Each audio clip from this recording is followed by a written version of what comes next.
Continuing to keep our focus where it belongs, which is on safety, making sure that the security of our residents is paramount, protecting First Amendment speech and the ability to peacefully protest. And we're going to make sure we're getting timely information out to everyone in our community as much and as quickly as possible.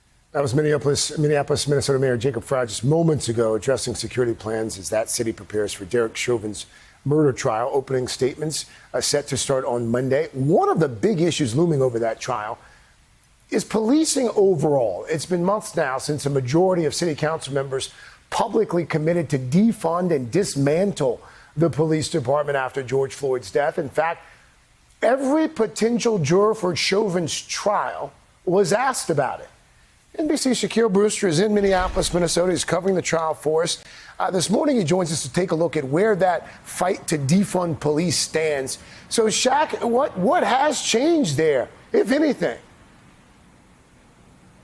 Well, Craig, the mayor was just talking a little bit about this in this press conference that is still ongoing right now. It's a weekly press conference that he has. But, you know, when you go around the city of Minneapolis, it is clear that much has changed since the death of George Floyd. I mean, look behind me. You see the barbed wire, the fencing, the military vehicles protecting the courthouse.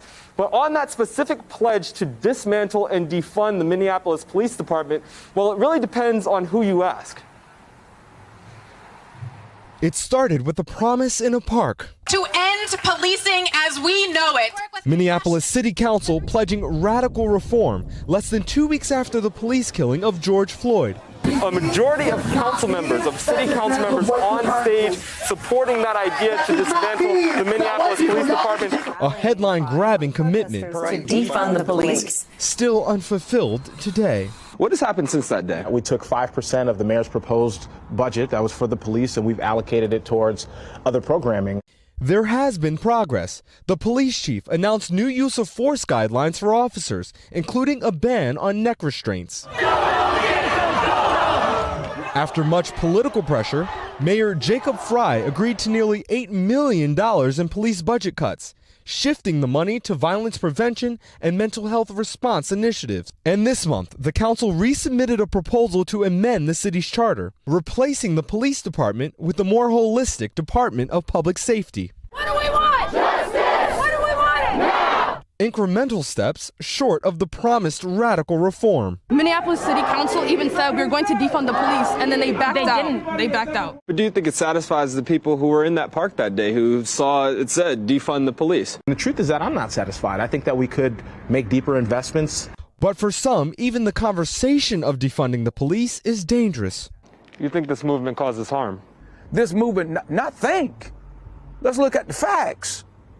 It has caused harm. Across Minneapolis, homicide rates last year soared to multi-year highs, a pattern mirrored in other large cities. But this spike was met with a thinner police force. The department down nearly 200 officers since last year, the result of retirements, resignations, and more than 100 officers taking extended leave. To defund the police right now is absolutely, positively insane. And to me, it was a gimmick when there were some other things that they could have implemented and got some of what they desired.